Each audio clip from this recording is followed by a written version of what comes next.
습니다. 아멘. 이런 찬양대가 1부도 하면서 해주면 얼마나 좋을지. 이분은 이게 설교 시작하기 전에 이렇게 힘차게 찬양을 드리니까 설교는 저도 너무 기쁘고 또 여러분도 마음이 활짝 열리실 것입니다. 자, 여러분 한 주간 평안하셨죠? 옆에 분들과 간단한 목례합시다. 한 주간 평안하셨습니까? 만나서 반갑습니다. 오늘 제목은 어찌 능히 말과 경주하겠느냐. 말, 달리는 말이죠. 달리기 경기 해본 적이 정말 오래된 것 같습니다. 한때는 뭐 계주도 해봤고 또 마라톤 경기에도 제가 한번 출전한 적이 있어요. 맨대에서 제가 1등한 사람이에요. 그때 딱 한 번 1등하고 그다음부터는 안 해요. 그 1등을 유지하기 위해서.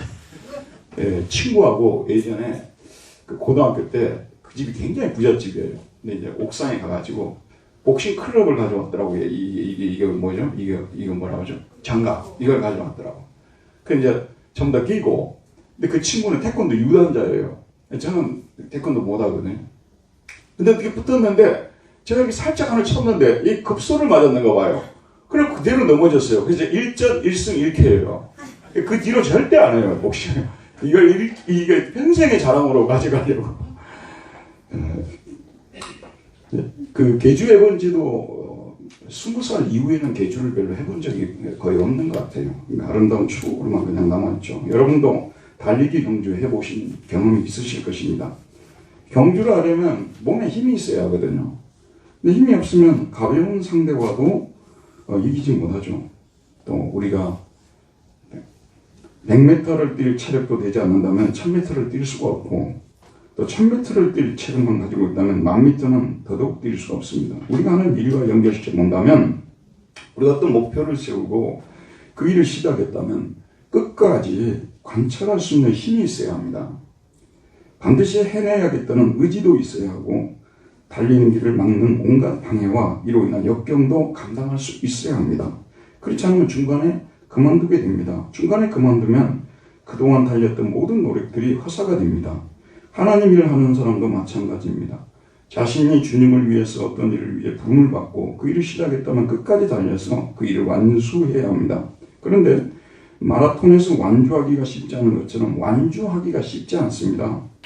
중간에 힘이 부족해서 중단하기가 쉽습니다. 그러므로 그만두고 싶은 마음이 생길 때 힘을 내야 합니다. 황용조라는 우리나라의 그 불세출의 마라톤 스타. 그 사람이 쓴 간증록을 읽어본 적이 있거든요. 30km가 제일 힘들다더라고요. 마라톤 42,195점. 30km 넘을 때가 고비래요. 그 고비를 잘 넘겨야 월계관을 쓰는 것이고, 그 다음 고비를 못 넘기면 주지 않는 것이고, 우리 모두가 마찬가지입니다. 우리가 무슨 일이든지 하나님의 이름으로 시작을 했잖아요. 끝까지 이게 가려면 힘이 있어야 되는 거예요. 자, 오늘 예레미야 낙심과 하나님을 향한 호소가 나옵니다. 예레미야 선지자도 선지자의 사명을 감당해 나가면서 이런 힘든 시간을 보낸 적이 있습니다. 한두 번이 아니죠. 반복되었죠. 그럴 때마다 예레미야는 자신의 출생을 한탄하는 경우도 있고요. 어떻게 예언자가 돼가지고 한탄을 안 하겠냐. 출생에 대해서 왜 나를 낳아가지고 이곳 생활하게 하십니까? 이런 적도 있고요. 때로는 하나님께서 왜 자신을 이렇게 어려운 예언사역으로 부르셨는지에 대하여 묻기도 하고 따지기도 합니다. 그래서 예레미야서를 읽다 보면 이런 예레미야 자신의 독백이나 하나님께 드리는 질문들이 자주 등장합니다. 그래서 폰라트 같은 유명한 구약신학자는 예레미야의 독백들이 컴패션이죠. 이 독백들이, 고백들이 예레미야 해석의 중심이라고까지 말합니다. 여러분, 우리가 대선지서라고 말하는 게 있잖아요. 그게 뭐죠? 이사야, 예레미야, 에스겔, 다니엘. 이제 이게 양이 좀 많다고 말이에요. 예언의 양이. 대선지서라고 하는데, 대선지자 중에서 자기 독백이 제일 많은 이 선지서가 예레미야서입니다. 예레미야서는 중간중간 예레미야가 막 고통을 호소하고, 막 이렇게 탄식하고 이런 부분들이 많이 나와요. 오늘 말씀 12장 1절에도 보면 하나님께 예레미야가 질문을 던집니다. 자, 12장 1절 우리 다 같이 한번 읽어보도록 할까요? 읽읍시다. 시작. 여호와여, 내가 주어 변론할 때에는 주께서 의로우십니다. 그러나 내가 주께 질문하노니 악한 자의 길이 형통하며 반역한 자가 다 평안하면 무슨 까닭이니까. 보통 하나님과 한번 논쟁을 하고 싶다는 거예요. 제가 좀 뭘 물어보고 싶은데 거기다 좀 대답 좀 해달라고 하는데, 내가 지금 변론할 땐 주께서 의로우십니다. 예레미야가 하나님을 이기려고 한다는 게 아니에요. 언제나 하나님은 옳으시다는 걸 인정합니다. 우리도 그렇잖아요. 하나님께 때로는 좀 슬퍼서 하나님께 호소를 하고 왜 이런 일이 나옵니까 하는데, 우리가 뭐 하나님을 이기려고 그럽니까? 그러지 않잖아요. 언제나 주님은 의로우신 분이시거든요. 그럼에도 불구하고 내가 주께 질문할 것이 하나 있습니다. 그게 뭐냐 그러면, 악한 자의 길이 형통하며 반역한 자가 다 평안하면 무슨 까닭입니까? 우리 하나님은 여러분 잘 아시는 대로 공의로우신 하나님 아니십니까? 근데 공의로우신 하나님이신데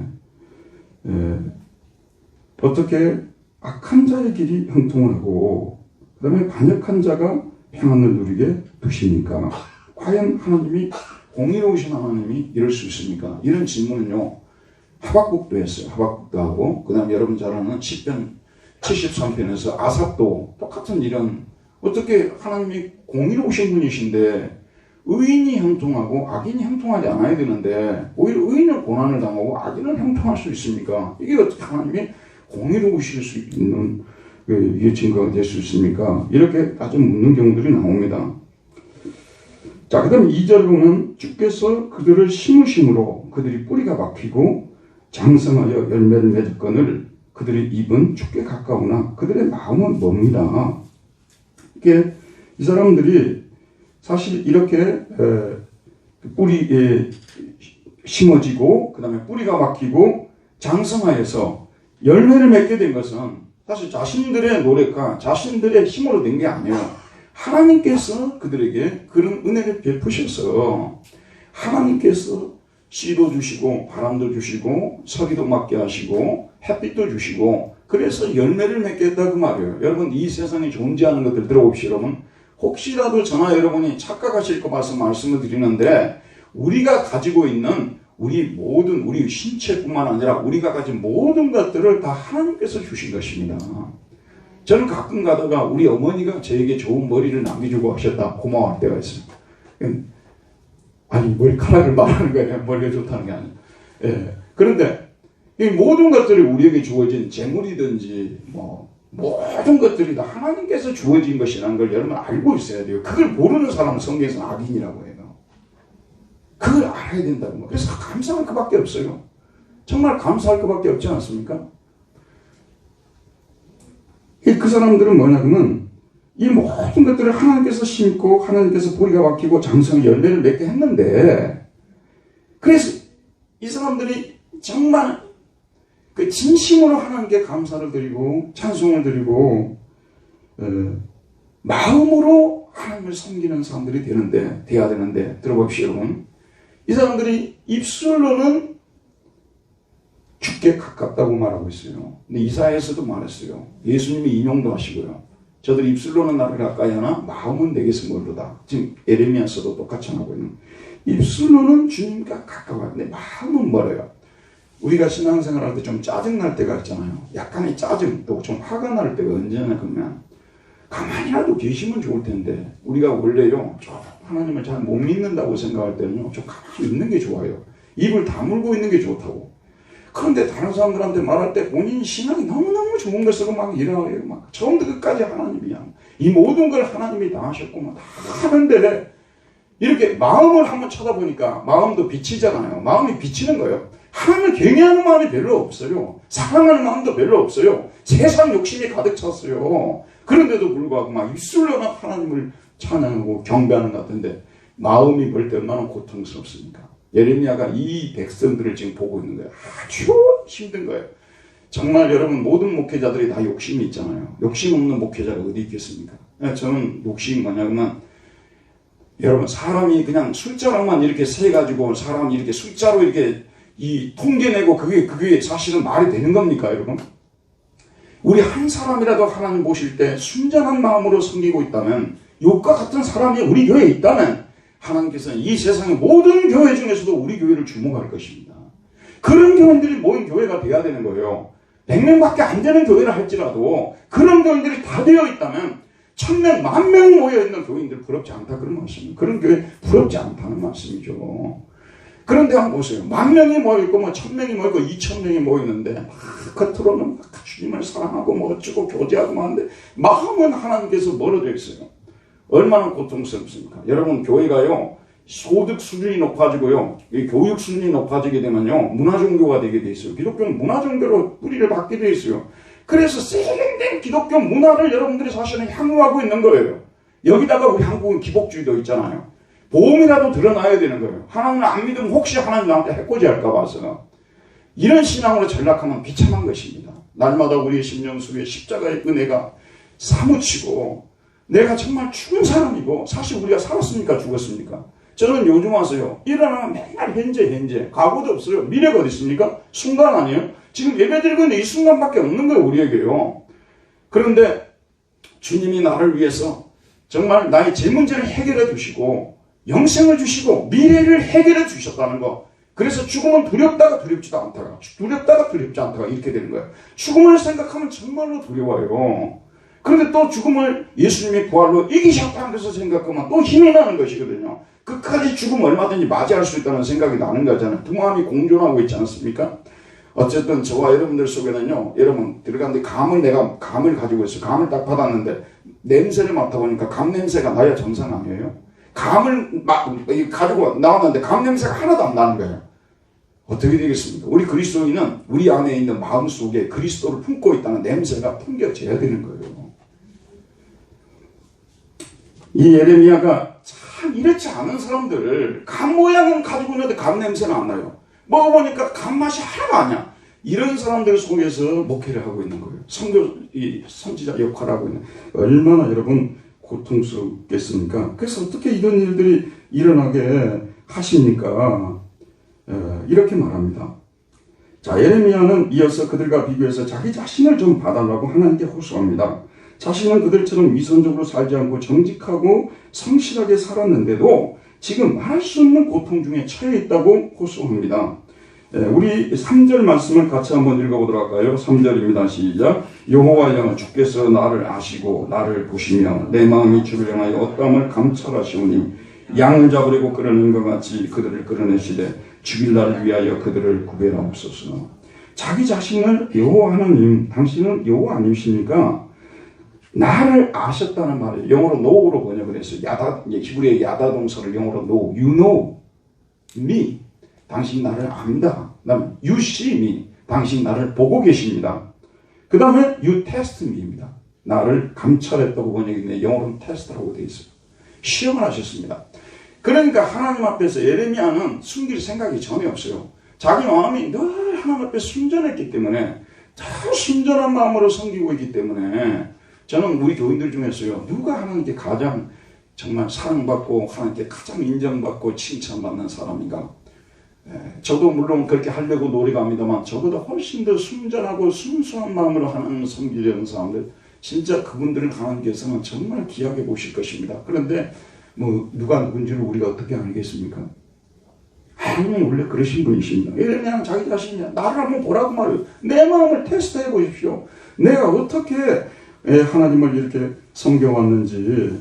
그런데 지금 현재 상황을 보게 되면 오히려 위선자들은 아주 잘 먹고 잘 살고 있고 자기는 계속 고통당하고 핍박당하고 막 이렇게 죽이려는 사람들이 생기고 양을 잡으려고 끌어낸 것 같이 자기를 양무리들 있잖아요. 양우리라고 보시고 이렇게 양우리에서 끌어내가지고 자기를 도륙하려고 잡아 죽이려고 이렇게 하는 사람들이 있도록 하나님이 가만두십니까? 이렇게 하는 거예요. 도리어 양을 잡으려 끌어낸 것 같이 그들을 끌어내시되 죽일 날을 위하여 그들을 구별하옵소서. 이렇게 호소하고 있는 것을 볼 수가 있습니다. 예레미야는 계속하여 자신이 그들을 심판해 달라고 호소하는 이유는 단지 자신의 생명을 보존하기 위해서만이 아니라고 말합니다. 얼른 생각해 보면요, 예레미야가 선지 사역을 하면서 너무나 고달프니까 왜 이렇게 저는 이렇게 고달프게 하나님께서 막 이렇게 인도하시고 고달프게 이렇게 이끌어 가십니까? 자기 신세를 막 황탄하고 그럴 것 같은데 들어보세요. 저는 예레미야 마음을 알아요. 예레미야는 뭐냐면요, 사실 백성들이 이렇게 믿고 있기 때문에 온 나라가 지금 망해버렸다고 말이에요. 산업도 망해버렸고요, 밭에 있는 채소도 말라버렸고요, 이 나무를 심어놔도 감나무를 심어놨는데 가을에도 감도 열리지도 않고요, 온통 그야말로 이 산은 또 민둥산, 황폐한 산이 돼버렸고요, 가축들은 다 죽어서 없어져 버리고요, 침략은 계속 당하고 있고요. 그러니까 예레미야가 사실 자기 한 사람 좀 이렇게 살려달라고 자기가 힘들어서 기도하는 게 아니에요. 사실 저는 예레미야 마음을 왜 이해하냐면, 어느 목회자도 자기 한 사람 살겠다고 목회하는 사람 없거든요. 성도들에게 설령 성도들이 좋아하지 않는 메시지를 전해도 이 메시지를 듣고 모든 교인들이 살아나고 하나님께 복받으라고 하는 거지, 목사 한 사람이 자기가 살면 뭐하냐고 말이에요. 교인들 다 죽어버리는데, 쓰는 얘기를 교인들 다 나가버리는데 자기 혼자 의인으로 살아나면 뭐하냐고 말이에요. 말도 안 되는 얘기 아니에요. 모두가 하나님께 복을 받게 만드는 것이 선지자의 사회가 아니겠습니까? 그러나 지금 현재 상황은 이런 상황이, 말도 안 되는 상황이 벌어지기 때문에, 그들의 악행 때문에 이스라엘 온 땅에 비가 내리지 않고 채소가 마르고 짐승과 새들까지 멸절되었기 때문이라고 말합니다. 4절 말씀 우리 같이 한번 읽어봅시다. 4절입니다. 언제까지 이 땅이 슬퍼하며 온 지방의 채소가 마르리까? 짐승과 새들도 멸절하게 되었으니 이는 이 땅 주민이 악하여 스스로 말하기를 그가 우리의 나중 일을 보지 못하리라 함이니이다. 이 땅이 슬퍼하고 있다고 말하고 있어요. 이 땅이 슬퍼하고 있다. 그냥 온 지방이 채소가 말랐다고 말하고 있어요. 채소를 심어놨는데, 제가 이제 이쪽에 어디 산책을 좀 하는 때가 있거든요. 그 보게 되면 배추를 이렇게 많이 심어놓더라고. 무하고 배추하고요. 다 좀 자랐을 때 제가 가지고 좀 이렇게 개인적으로 좀 팔아보고 그러고 싶어요. 너무 이게 싱싱하고 좋아 보이더라고요. 근데 그게 말랐어요. 배추가 다 말라있어요. 무도 다 말라있어요. 여러분, 보는 사람도 얼마나 힘이 듭니까? 보는 사람도. 여러분들 가끔 가다가 내 인생을 누가 바라보는데요, 그냥 완전히 말라있는 사람으로 보여가지고 나를 바라보면서 해나 차게 만드는 그런 사람이 돼서는 안 돼요. 돈이 있건 없건 그 문제가 아니에요. 우리 예수 믿는 사람을 바라볼 때는요, 저 사람을 바라보면서 소망을 갖는 얼굴을 우리가 가져야 돼요. 그런 사람들이 돼야 됩니다. 근데 지금 현재 하나님의 형벌로 인해서 이 땅이 슬퍼하고 있고 온 지방의 채소가 마르니까 짐승과 새들도 멸절하게 되었사오니, 예전 시골에 있을 때는 참새를 잡아먹어 봤거든요. 이게 새총 만들라고 참새 이렇게 싸가지고 참새를 구워 먹으면 그 은근히 맛있어요. 개구리, 요즘 이 개구리도 고급으로 들어가는데, 우리는 있을 때 개구리 잡아서 많이 먹었어요. 그것도 먹는 개구리가 있고 못 먹는 개구리가 있어요. 식용이 따로 있어요. 근데 식용은 또 되게 고급 요리예요. 지금 보니까 다 고급 요리를 먹고 살았더라고요. 그러니까 지금 여기 보면 새들도 멸절하게 되었어요. 짐승도 없어요. 이는 왜 그렇습니까? 이유를 말하고 있어요. 이 땅 주인이 악하기 때문에 그런 거예요. 악하기 때문에 하나님께서 다 가져가 버리는 거예요. 그가 우리의 나중 일을 보지 못하리라 말할 정도로 악한 거예요. 이게 어느 정도 악한 사람들이냐면요, 지금 우리에게 영어 그 NIV에서는 He will not see what happens to us라고 되어 있어요. 우리에게 무슨 일이 일어나고 있는지를 He will not see, 그는 보지 않을 것이다, 보지 못할 것이다, 이러고 있어요. 그러니까 얼마나 악한 사람들이에요. 우리에게 일어나는 하나님 모르는 일이 있습니까? 다 알고 계시는데 모를 것이라고 말하면서 담대히 악을 행하고 있는 상황이에요. 자, 여러분, 이렇게 예레미야가 슬픈 호소를 하나님께 들으는데 뭐라고 대답하십니까? 이 정도로 하나님께 호소를 드렸으면요, 하나님께서 예레미야를 크게 위로를 해주셔야 돼요. 그래, 내 슬픔이 너무 크겠구나, 내가 좀 나름대로 공정하게 판단하는데 내 눈에는 그렇게 안 보였는가 보구나 하면서 굉장히 큰 위로의 말씀을 주셔야 될 것 같은데, 예레미야에게 하나님께서 놀랍게도요, 뭐라고 말씀하시는지 아십니까? 네가 어쩌다가 이렇게 마음이 약해져 버렸느냐, 이렇게 말씀하고 있어요. 네 마음이 많이 약해져 버렸구나, 이런 거예요. 그렇게 약해져가지고 어떻게 너희 사명을 감당할 수 있겠느냐고 책망하십니다. 그러면서 오늘 주제 구절이라고 볼 수가 있겠죠. 자, 12장 5절 한 절만 우리가 더 읽어보도록 합시다. 마지막으로 읽습니다. 만일 네가 보행자와 함께 달려도 피곤하면 어찌 능히 말과 경주하겠느냐? 네가 평안한 땅에서는 무사하려니와 요단 강물이 넘칠 때는 어찌하겠느냐? 이 보행자라고 하잖아. 보행자. 이제 걸어다니는 사람을 말하죠. 이 걸어다니는 사람하고 경주를 해도 네가 5절이 나오죠. 피곤하면, 걸어다니는 사람하고 경주를 해도 피곤하면 어찌 능히 말과 경주하겠느냐. 말하고 어떻게 경주를 하겠냐 그런 말씀이에요. 이게 비유 아니겠어요? 걸어다니는 사람하고도 같이 이렇게 가다가 피곤해서 못 걸어가겠다고 이렇게 된단 말이에요. 근데 말과 만약에 경주를 한다면 어떻게 경주를 하겠느냐. 또 하나의 비유를 듭니다. 네가 평안한 땅에서는 무사하려니와 요단 강물이 넘칠 때는 어찌하겠느냐. 지금 평안하니까 네가 잘 지나고 있는데 만약에 내 가정에 요단 강물이 넘쳐서 막 홍수가, 이번에 보니까 포항이 있잖아요. 포항 그쪽에 사시는 분들은 제가 직접 들었어요. 직접 개인적으로 들은 얘기거든요. 그 연구원인데 그 연구소에 있는 기계 하나 값이 10억이래요. 10억이요. 근데 이번에 그 물난리가 나가지고 그 기계가 못 쓰게 돼버렸대요. 지금 포항 제철도 막 복구하고 지금까지 복구한다 그러잖아요. 생각해 보세요. 우리 인생에서 누가 우리 가정에 막 이렇게 막 강물이 막 흘러 넘치고 그러길 바라는 사람 누가 있겠어요? 근데 인생이 그렇게 안 되거든요. 어떤 때는 평안하지만 어떤 때는 막 폭풍이 불어오고 막 홍수가 막 이렇게 막 나가지고 난리 상황이 벌어져 버리니까 앞이 안 보이고, 그래갖고 막 가정 속에서도 막 이렇게 항상 소리만 지르고 막 싸우고 막 이런 상황이 벌어지게 된다 그 말이에요. 그럴 때는 어찌하겠느냐 그런 말씀. 이 정도 마음이 약해가지고 어찌하겠냐 그런 말씀이에요. 하나님께서 보실 때 지금 에레미야는 마라톤 경기로 말하자면 20km도 못 달렸는데 벌써부터 힘이 빠져 기진맥진하고 있다는 것입니다. 앞으로 22km나 더 달려야 되는데 어떻게 더 달리겠느냐. 지금 현재 그렇게 말씀하시면서 오늘 5절 말씀을 주는 거예요. 만일 네가 보행자와 함께 달려도 피곤하면 어찌 능히 말과 경주하겠느냐 말씀하고 있습니다. 자, 들어보십시오. 에레미야가 지금까지 초기 사역에서 당했던 그 고난은 앞으로 후기 사역에서 당할 그 고난과 비교하게 되면 비교가 안 되는 거라 그런 말씀이에요. 그럼 그때는 어떤 상황까지 벌어지냐 그러면 6절 말씀 볼게요. 내 형제와 아버지의 집이라도 너를 속이며 내 뒤에서 크게 외치나니 그들이 내게 좋은 말을 할지라도 너는 믿지 말지니라. 예수님께서도 이 말씀을 인용하셨거든요. 그러니까 형제와 아버지의 집이라도 자기를 속인다고 말하고 있어요. 형제와 아버지의 집이라도요. 여러분 이런 상황은 쉽게 올 수 있는 상황이 아니죠. 아주 좋지 않은 최악의 상황에서 올 수 있는 거죠. 요즘 어느 연예인에게 지금 실제 이런 일이 일어나고 있는 것을 보지 않습니까? 그 가정으로서는 참 비극이죠. 그러니까 자기 형에게 대해 실제로 막 고소를 하고, 그 다음에 자기 부모님에 대해서도 막 고소를 하고, 막 서로 지금 이제 변호사들을 세워가지고 싸우고 그러지 않습니까? 이게 가장 뭐라고 할까요? 가장 좋지 않은 상황이죠. 근데 에레미야에게 뭐냐면 내가 지금까지 믿어왔고 그냥 내 혈육은 아나도 사람들 아니에요. 자기 고향 사람들, 자기 부모님 또 삼촌들, 뭐 이모들, 뭐 이런 사람들이 너를 속일 것이라고 말하고 있어요.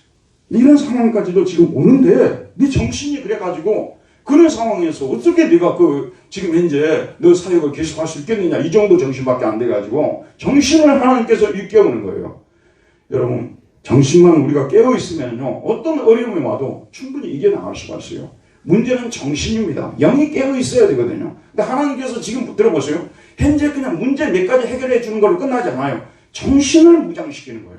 지금보다도 훨씬 어려운 상황이 와도 헤쳐나갈 수 있는 정신 무장을 시켜주고 계시는 뛰어난 교육자이신 하나님을 우리는 발견할 수가 있는 것입니다.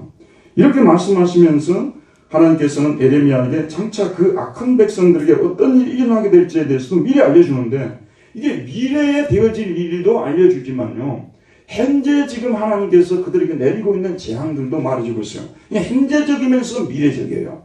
지금 현재 이 예언이 주어질 때 에레미야가 불평하고 있는 그 민족들이 있잖아요. 그 백성들, 이 사람들은 이미 하나님께 지금 벌을 받고 있어요. 이미 재앙을 당하고 있어요. 근데 그거는 시작이고 앞으로 그들이 더 당할 것이란 말이에요. 이건 미래형으로 된 것 같지만 현재까지 다 포함이 되고 있는 것입니다. 그러면서 하나님이 구체적으로, 에레미야는 자기 고통만 보니까 이걸 몰라요. 그런데 하나님께서 이 증거를 제시를 해주는 것입니다. 왜냐하면 지금 변론하고 있는 상황이잖아요. 변론이잖아요. 변호사가 뭐죠? 증거를 가져와서 제시하는 거 아니에요. 하나님이 지금 너는 지금 현재 너 고통만 생각하고 지금 이스라엘 백성들이, 약한 백성들이 겪고 있는 고통에 대해서는 못 보고 있으니까 내가 알려준다고 하면서 7절부터 바로 그 말씀이에요. 내가 내 집을 버리며 내 소유를 던지며 내 마음으로 사랑하는 것을 그 원수의 손에 넘겼나니 내 집을 버렸다고 말하고 있습니다. 내 소유를 던졌다고 말하고 있습니다. 그리고 내 마음으로 사랑하는 것을 그 원수의 손에, 아시리아의 손에, 바벨론의 손에 넘겼다 그러면 않습니다. 내 소유가 습속의 사자같이 되어서 나를 향하여 그 소리를 내므로 내가 그를 미워했음이로다. 이게 고분고분 하나님의 말씀을 듣는 사자가 되어야 되는데 하나님을 저 반대편에서 가지고 막 소리를 으르렁거리고 있으니까 하나님 미워했다는 그런 말씀이에요. 9절에 보면 내 소유가 내게 대하여는 문이 있는 매가 아니냐, 매들이 그것을 에워싸지 아니하느냐, 너희는 가서 들짐승들을 모아다가 그것을 삼키게 하라. 그 매를 삼키라고 말하고 있어요. 다른 민족들을 데려와서 삼키게 하겠다는 그런 말씀이죠. 10절 많은 목자가 내 포도원을 헐며 내 몫을 짓밟아서 내가 기뻐하는 땅을 항무지로 만들어도다. 많은 목자가 내 포도원을 헐며 이스라엘 백성들을 말하죠. 내 몫을 짓밟아서 내가 기뻐하는 땅 항무지로 만들었도다. 그들이 이를 항목해 하였으므로 그 항무지가 나를 향하여 슬퍼하는도다. 온 땅이 항폐하면 이를 마음에 두는 자가 없음이로다. 참 항폐했잖아요. 항무지. 예, 물론 북한의 모든 땅이 다 그런 곳은 아니죠. 근데 저는 가끔씩 파주에 가서 임진각에서 이 망원경으로 저쪽을 한번 쳐다보거든요. 쳐다보게 되면 진짜 산에 나무들이 별로 없어요. 민둥산이라고 하잖아요. 그러니까 비가 오게 되면 바로 직격탄을 맞게 되고, 그러니까 농사 지어놨던 거 다 쓸려 내려가 버리고, 이런 일들이 벌어지고 있지 않습니까? 정말 하나님의 징계라고밖에 해석할 수 없습니다. 그들이 이를 항폐하게 하셨으므로 그 항무지가 나를 향해 슬퍼하는도다. 항무지라는 시도 있잖아요. 그런데 여러분 잘 들으십시오. 이거는 재산이 많은 것과 관계가 없어요. 문화생활을 하는 것과 관계가 없어요. 들어보세요, 여러분. 하나님과 관계가 잘 되어져 있고 화목하고 평안을 누리게 되면은요, 우리의 삶이 풍성해요. 풍성하다니까요. 그런데 하나님과 관계가 잘못되지 않았습니까? 화목하지 못하지 않습니까? 그럼 어떻게 되냐면 진짜 황폐해져 버려요. 그럼 그 사람하고 뭐 대화를 나누면요, 건질 것도 없어요. 너무 황폐해져 버렸으니까. 그리고 뭐든지 부정적이에요. 뭐든지 남을 갖다가 막 이렇게 해치려고 하고, 그냥 입에서 좋은 얘기가 안 나오는 거예요. 욕설만 나오는 것이고. 왜냐면 마음이 너무 황폐화되었으니까요. 여러분, 우리가요, 마음에 은혜가 충만하게 되면요, 어떤 사람을 만나든지 자꾸 좋은 점을 보려고 해요. 그리고 그 좋은 점이 보여요. 그리고 그 좋은 점을 칭찬하게 돼요. 누구처럼요? 저처럼. 반드시 그런 것만 아니고, 예를 들어서 그렇다고 말씀. 우리가 은혜가 있으면, 넘치면 상대방이 좋은 점이 보이는 거예요. 좋은 점이. 좋은 점이. 예를 들어서 머리를 항상 검게 하시는 분이 노랗게 좀 하고 왔어요. 그러니까 이게 뭐냐면, 노랗게 와서 좀 마음에 좀 안 든다 할지라도, 아, 이렇게 한번 바꿔보는 배나를 시도하는 저분은 참 인생은 멋있게 산다. 이렇게 볼 수 있잖아요. 아, 어울리지도 않는데 왜 노란색으로 만들었을까? 이렇게 보지 마시고. 같은 상황이지만 우리 예수 믿는 사람들의 그 마음이 은혜가 풍성하게 되면요, 사람을 바라볼 때도 늘 좋은 마음을 가지고 바라보게 되어 있어요. 많이 방황하고 교회를 잘 적응을 하지 못하고 막 이렇게 하면 하나님이 더 크게 쓰시려고 방황의 시간을 주는가 보다. 내가 열심히 기도해 줘야지. 이렇게 되어지는 거예요. 넉넉한 마음이 생기는 것이거든요. 여러분, 은혜가 떨어져 버리게 되면 이게 말씀이 들어오지 않고면요, 마음이 황폐화될 겁니다. 모든 것이 그냥 이게 정말 이게 회색으로 보이게 되고요. 제가 예전에 1991년입니까? 2년에 루마니아를 제가 갔어요. 루마니아가 바로 열렸죠. 동구권이 열렸을 때요.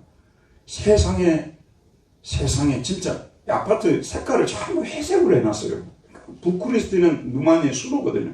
와, 회색의 도시예요. 완전히 회색의 도시고, 전에도 말씀드렸습니다만 개들이 이렇게 다니는데 개들이 앙상하게 가지고 개들이 다니고 있는 거예요.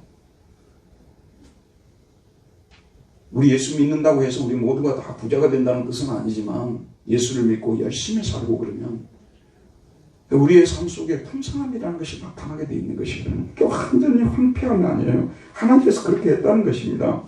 무리가 밀을 심어도 가시를 거두며 수고하여도 소득이 없은즉 그 소산으로 말미암아 스스로 수치를 당할 것인데, 이는 여호와 하나님께서 그들에게 분노하셨기 때문이다. 왜 이런 일이 일어났느냐? 하나님께서 그들에게 분노하셨다는 거예요. 자, 여러분 들어보세요. 이게 뭐냐면요, 예레미야에게 하나님께서 구체적인 증거를 제시하고 있는 거예요. 법정이니까, 변론을 하고 있으니까 지금 너가 그들은 지금 악을 행하면서도 아무 지금 그 심판도 안 받았다고 하는데 너 한번 우리나라 전역을 한번 다니면서 쳐다봐라. 그 밀이 심었는데 무일이 나왔는가? 감나무를 심었는데 감이 열렸는가? 우리의 양들이 있는가? 무화과나무가 열려있는가? 전부 한패된 상황 아니냐? 이 정도 망했으면 되지 더 망할 것이 있겠느냐? 네, 그러면서 지금 너는 너 고통만 지금 바라보고 있지. 이렇게 지금 내가 일하고 있는 것에 대해서는 나는 알지 못한다. 사실 여러분 그렇습니다. 우리가 하나님을 떠나게 되면요, 그 순간부터 무너지는 인생이에요. 없어지는 인생이고 황폐화되는 인생이거든요. 그래서 이 하나님이 증거를 제시하면서 예레미야에게 사실을 말해주고 있는 것입니다. 여러분, 우리 인생이 힘들어지면요, 우리 삶이 힘들어지면 내가 받는 고통만 보이지 다른 주변 사람들이 받는 고통이 잘 안 보여요. 내가 지금 너무 힘들 때, 저는 주식을 지금 하지는 않고 있습니다만은 또 뭐 주식을 하는 걸 저는 정죄하는 사람도 아니고요. 근데 실력이 없어져요. 주식을 못 하고 있어요. 그런데 들어보세요. 100만 원을 투자를 했는데 50만 원을 주식이 떨어져 가지고 잃어버렸어요. 50만 원 내가 좀 제대로 투자할 걸, 그때 뺄 걸, 한탄하겠죠. 근데 들어보세요. 참 재밌는 일이에요. 자기 주변에도 100만 원 넣었다가 20만 원밖에 못 가지고 있고 또 이제 10만 원밖에, 심지어는 100만 원도 다 잃어버린 사람도 주변에 수두룩해요. 근데 그 사람들의 고통에 대해서는 잘 생각을 하지 않는 게 우리 인간이에요. 그렇죠? 자기 이런 것만 생각하지 옆에 이런 사람들에 대해서는 별로 생각을 안 하는 거예요. 이게 인간입니다. 시험을 보잖아요. 우리 집 아들이, 우리 집 딸이 정말 원하는 대학에 가려고 했는데 시험에 떨어졌어요. 그럼 우리 인간은 어떤 줄 아십니까? 우리 집 자녀 떨어진 것만 생각하지 옆에 수도 없이 떨어져 있는 사람, 떨어진 사람들 있잖아요. 그 사람들을 생각을 하지 않는 것. 이게 우리 인간의 모습입니다. 심지어는 선지자들도 그렇습니다. 선지자들도 왜 하나님께서 다른 목사들은 그렇게도 목회를 잘 되게 만드시고 교인들도 그렇게 넘치게 보이는데 왜 우리 교회만 사람을 이렇게 보내주지 않으시고 내가 뭘 잘못해서 그런가, 자기 고통만 이렇게 생각하게 돼 있는 거예요.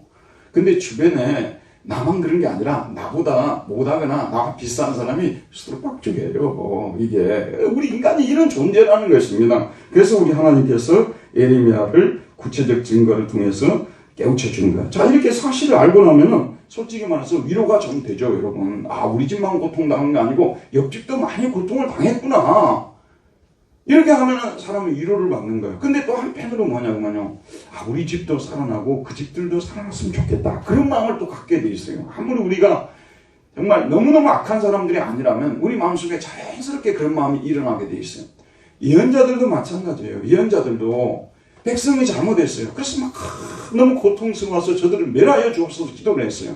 근데 또 한편으로는 뭐냐면요, 하나님, 저들이 모두가 회개하고 하나님께 돌아와서 모두가 우리가 받는 복을 받았으면 좋겠습니다.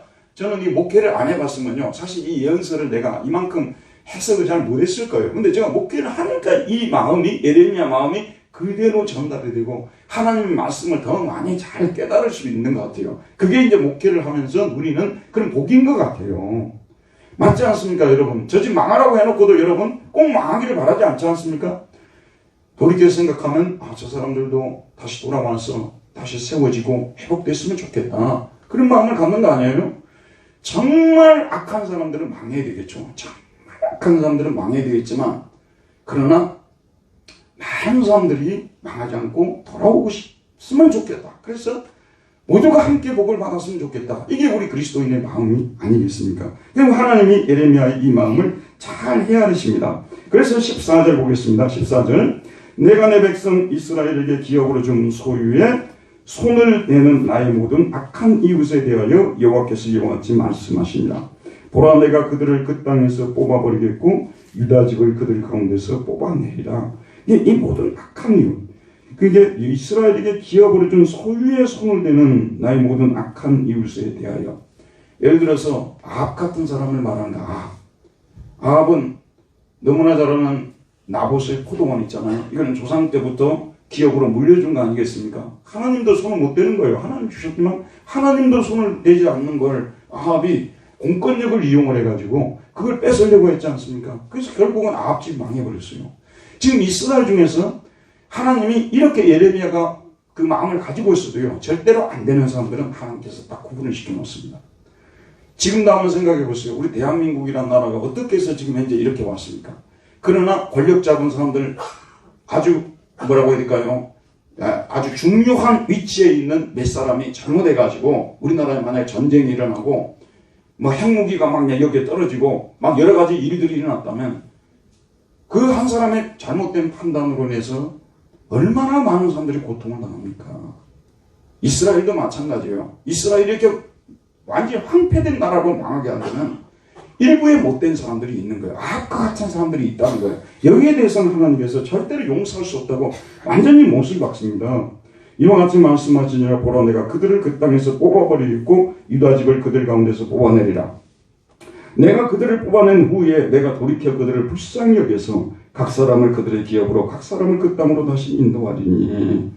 이제 하나님께서 뽑아내는 중에서도 많은 사람들을 하나님께서 불쌍히 여겨서 그들을 돌아오게 만들겠다고. 이 사람들은 지금 이제 잘못된 말을 듣고 잘못된 가르침을 받아서 정말 자기들이 죽을 길을 가면서도 살 길로 간다고 생각 아니에요. 불쌍한 사람들이죠. 그래서 하나님께서 그들을 불쌍히 여겨서 각 사람을 그들의 기업으로 각 사람을 그 땅으로 다시 인도하겠다고 말하고 있습니다. 그 다음 16절. 그들이 내 백성의 도를 부지런히 배우며 살아있는 여호와로는 내 이름으로 맹세하기를 자기들이 내 백성을 가르쳐 바알로 맹세하게 한 것 같이 하면 그들이 내 백성 가운데서 세움을 입으려니와. 이제부터는 어떻게 해야 되냐. 살아나는 길은요, 그때나 지금이나 정답은 똑같아요. 시대는 달라졌으면 하나도 달라진 것이 없습니다. 바알을 버려야 돼요. 바알의 이름으로 맹세하는 계속해서. 제가 엊그제 어떤 그 기사를 보는데 일부러 보려고 그런 것이 아니에요. 봤는데 점쟁이들한테 제일 많이 찾아오는 그 분들이, 이 교회 분들이 이제 많이 찾아오는데 그 직분 중에서 제일 많이 찾아오는 그 직분 통계를 내니까 권사들. 죄송합니다. 권사들한테 죄송합니다만 권사님들이 그렇게 점을 많이 보러 온다고 합니다. 이게 대한민국에서 실제 일어난 일을 말하는 거거든요. 지금 일어나고 있는 거예요. 너무 힘들고 공부하면은 하나님께 가서 물어야 되는데 점쟁이한테 가서 실제 묻고 있다니까요, 여러분요. 이게 뭔 다른 나라 문제가 아니고 대한민국 한국 기독교 속에 일어나고 있는 문제거든요. 그래서 어떤 때는 저도 한번 가볼까? 뭐라고 얘기를 할까? 저 궁금해요, 궁금해. 이 점쟁이들한테 이게 가는데 그런 걸 끊어야 되는 것입니다. 여러분, 하나님께 복을 받고자 하는 사람들은요, 성령님 안에서, 말씀 안에서 이것이 잘못된 것이라고 하면 안 해야 되는 거예요. 어떻게 점쟁이한테 찾아가면서 하나님의 교회에 와서 복을 구할 수 있냐 그 말이에요. 이런 것들은 완전히 끊고 하나님이 또 원하지 않는 그런 습관들이 있어요. 근데 여러분, 습관이라는 것은 나쁜 거야, 꼭 나쁜 것만 아니겠죠. 그러나 주변 사람들한테 많은 피해를 주고 고통을 주는 습관들은요, 그걸 끊지를 않으면서 무슨 복을 사모해요. 반드시 그것이 끊어야 되는 거예요. 내 습관 중에서 다른 사람에게 큰 고통을 안 준다, 그럼 모르겠어요. 그러나 고통을 주는 것이라면 하나님 기뻐하지 않는 것이죠. 근데 그걸 하면서 어떻게 하나님께 복을 말할 수 있냐 그 말이에요. 성경 말씀은 아무리 살펴봐도 틀린 것이 없어요. 그 다음에 내 백성의 도를 부지런히 배우며 그랬습니다. 내 백성의 도가 뭐겠습니까? 하나님 사랑, 이웃 사랑 가르치는 거 아니에요? 하나님 사랑, 이웃 사랑. 절대로 나는 예수 믿는 사람으로서 이웃들에게 피해를 주고 살지 말아야 되겠다. 율법이 가르치는 바가 뭐예요? 내 몸이 소중한 것 같이 이웃의 몸도 소중하니까, 내 재산이 소중한 것 같이, 내 아내가 소중한 것 같이 이웃의 아내도 소중하고 이웃에 가진 산업도 소중하니까 거기에 손댈 생각도 하지 마라. 탐심까지도 가지지 말아라. 여러분, 재산을 많이 가졌다고 해서요, 부러워할 필요가 없어요. 그리고 또 시기 질투는 더더욱 안 돼요. 여러분, 재산을 좀 많이 가지고 있는 사람은 친해지려고 노력하세요. 그러면 어쩌다가 차도 한 대 사줄 수 있어요. 아니, 그 사람이 어떤 불법으로 만약 그걸 쟁취했으면은 그건 문제가 되겠지만, 자기가 노력해서 또 조상이 많이 돈을 물어줘서 그런 차 한 대 타고 산다는데 그걸 갖다가 막 시기 질투하고 막 하나님이 어쩌니 뭐 또 막 교회에 다니는 사람이 어쩌니 그런 얘기 하지 말아요. 그리고 그런 거 부러워하는 것 자체가 우리가 열등의식 속에 살아가는 거예요. 하나님 믿는 사람 뭐가 부족해? 먹고 살만하면 그걸 다 좋은 거예요. 하나님은 공평하신 하나님이셨어요. 송명의 시인이 노래했던 것처럼 공평하신 하나님이세요. 모든 걸 다 주는 집 절대 없어요. 모든 것 다 주는 집 절대 없다. 아멘. 모든 것 다 주는 집 절대 없어요. 그런 집이 있을 거라고 생각하죠. 상상 속에서만 있지 절대 없습니다. 어제는 하늘과 땅이라는 감동적인 영화를 한번 봤어요. 어쩌다 터니까 나오더라고요. 여러분도 그 영화 꼭 보셔야 됩니다. 베트남 전쟁 그 상황을 얘기를 하는 것이에요. 그 미군들이 얼마나 나쁜 짓을 많이 했어요. 베트남 여자가 어쩌다가 그 미군 병사에게 프로포즈를 받아가지고 미국으로 갔단 말이에요. 가보니까 뭐 예수의 이름으로 아멘하고 뭐 살기도 너무 좋고 막 다 좋아. 근데 이 사람이 전쟁 때 너무 많은 사람들을 잔인하게 죽여가지고 거의 미쳐버렸어요. 결국은 자살했거든요. 여러분, 사람들이요 다 이렇게 문만 열고 들어가면요 완벽하게 좋은 가정, 좋은 사람 다 없어요. 여러분, 우리에게 주어진 것에 대해서 만족하면서 살아야 되는 거예요. 저는 요즘 우리 집사람 청소도 자주 해줘요. 왜냐하면 감사하면서 살아야 되거든요. 지금 더더욱 저 나이에 감사 안 하고 살아갔다면 큰일 나거든요. 자기에게 주어진 것들에 대해서 소중하게 느낄 줄 알고 감사하면서 사는 것이 크리스찬의 삶 아니에요. 생활이라는 게 딴 게 아니고 그런 것이 그리스도인의 삶입니다. 자, 이렇게 하나님이 말씀하시면서 마지막 그들이 순종하지 않으면 내가 반드시 그 나라를 뽑아매라리라 여호와의 말씀이니라. 이렇게 말해도 순종하지 않는다면 뽑아매라는 게 당연한 거죠. 자, 결론을 맺겠습니다. 저는 여러분이나 에레미야 가졌던 슬픈 마음을 가지고 하나님께 항변할 때가 있습니다. 그러나 하나님은 악인을 멸망시키고 의인을 구해주십니다. 지금 내가 처한 현실에 어둠이 짙게 깔려 있어도 하나님은 때가 되시면 그 어둠이 물러가게 하시고 밝은 해가 내 위에 뜨게 해주십니다. 그러므로 하나님께서 내게 하라고 맡긴 일 때문에 그 일을 당하는 고난 때문에 너무 속상해하지 말아야 합니다. 아무리 노력해도 진척도 안 되고 열매도 없고 어려운 일들만 계속 더 많이 생긴다고 해서 속상해하지 맙시다. 나의 이런 모습들을 보고 위로해 주기는커녕 힘을 빼놓는 말로서 나를 속상하게 하고 내게 조금 남아있는 힘조차 다 빼놓는 사람들 때문에 낙심하지 맙시다. 하나님은 이미 그들을 심판하셨어요. 심판을 받았으니까 그런 일들을 하는 거 아니에요. 그리고 지금도 심판하고 계십니다. 그들의 숨은 계획은 아무리 그들이 숨기려 할지라도 언젠가는 만천하에 드러날 것이고 그들은 그 일로 사람들 앞에서 손가락질을 당하고 능력을 당하게 될 것입니다. 그러므로 우리는 아무리 시대가 어려워도 상황이 힘들어도 악을 행하는 자들의 편에 서면 안 됩니다. 아나돌 사람들은요, 에레미야가 위대한 선지자가 되면서 결정적으로 복을 받을 수 있는 기회가 됐어요. 그러나 그 사람들은 그 기회를 활용하지 못하고 회련, 학연, 의리로 뭉친 온정주의라거든요. 이 온정주의로 그들은 나가가지고 교회가요, 온정주의적 교회가 되면 정말 위험한 것입니다. 위험한, 우리가 남이가 선배님, 후배님 하고 뭐 우리 지역 출신 이런 식으로 해가지고 당파가 나눠지고 그 교회는 완전 망한 교회예요. 이미 망한 교회예요. 이렇게 될 때는 결국은 남는 것은 좋은 것이 하나도 없습니다. 우리는 어떤 상황 속에서도 하나님을 두려워하고, 여러분, 우리가 하나님의 교회를 섬기면 얼마나 섬기겠습니까? 이 교회는요, 그리스도 예수님의 몸이라고 말했습니다. 우리는 이 몸을 소중히 여기고 이 몸을 덜 가꾸고 또 이 몸을 유익하게 할 일이 무엇인가 생각하면서 교회에도 오게 되면은요, 교회에 좀 봉사할 일이 무엇인가. 우리 집사람이 그런 얘기를 해요. 당신이 강고 시간에 매주 이 모임에 좀 참여하려도 한 명도 더 안 오고 있다고. 근데 나는 가끔 가다 그런 생각이 들어요. 뭐 수요일 날 한번 모이는데, 그거 한 번쯤 올 수 있을 텐데, 정말 그들이 정말 저렇게도 바쁠까 하는 생각도 좀 들어요. 여러분, 그거는 교회의 사랑이 별로 없어서 그래요. 여러분이 주님을 사랑하고 교회를 좀 사랑하면요, 교회 공동체를 그리워하게 되는 것이고, 함께 성도들이 모여서 교제 나누고 말씀 배우고 이런 걸 너무 소중히 여겨야 되거든요. 이 자체가 축복 아니에요? 근데 교회가 모임을 폐해버린단 말이에요. 그건 모이질 않는 거예요. 이건 뭐 어떻게 교회라고 볼 수가 있습니까? 그래서 저희들은 절대 그런 자리에 서지 말자, 그렇게 말씀을 드리고 싶습니다. 우리 주님께서 우리에게 우리가 끝까지 이렇게 밀고 나가고 또 우리가 힘이 딸리고 부족할 때마다 우리는 또 하나님 앞에 나가서 부르짖어야 돼요. 우리가 우리 힘으로 우리가 이렇게 다 헤쳐나가지 못하거든요. 오늘 제가 여러분이 이런 설교를 들었다 하더라도 위로부터 내려오는 힘이 있어야 돼요. 오늘 이사야에서 제가 말씀드렸던 것처럼 위로부터 내려오는 힘을 공급받아 새 힘을 공급받아야 새 힘이 나는 거예요. 저도 목회할 때 어떤 때는 막 신망이 되고 막 낙심이 되고 그러거든요. 어떤 때는 주저앉고 싶거든요. 더 이상 못하고 싶거든요. 그런데 놀랍게도 찬송하고 기도하고 그러잖아요. 힘이 생기는 거예요. 새 힘이 공급이 되는 거예요. 그러면 그 힘으로써 찬송가, 여러분 너무 좋은 찬송이 있잖아요. 301장 2절 한번 우리가 이걸로 바꿔서 한번 오놀람크 가지 말고 301장으로 한번 부르도록 하겠습니다. 이런 찬송 부르면서 힘을 내서 가자는 말씀입니다. 301장입니다. 301장.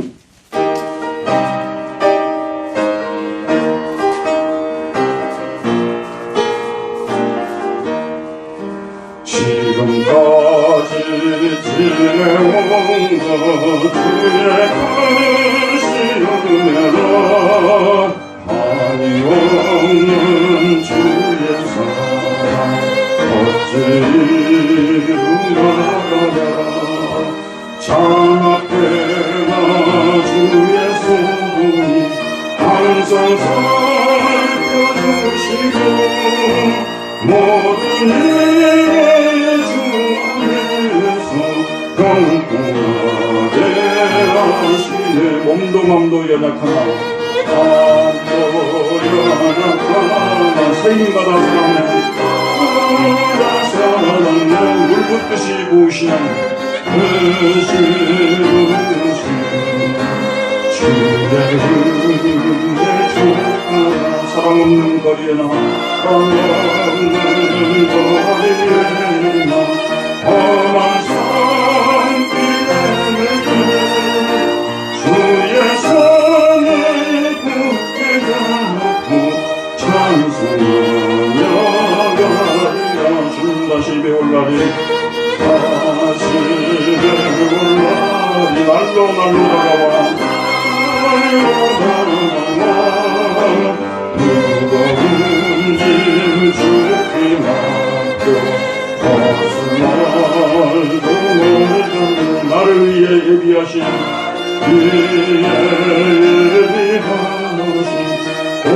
고향집에 돌아가 아버지의 품안에서 영원토록 살리라. 2절 한 번만 더 부릅시다. 몸도 마음도 연약하나 바다 사랑에 내도 뜻이 부시는 주의 은혜 좋구나 사랑 없는 거리에나 험한 산길에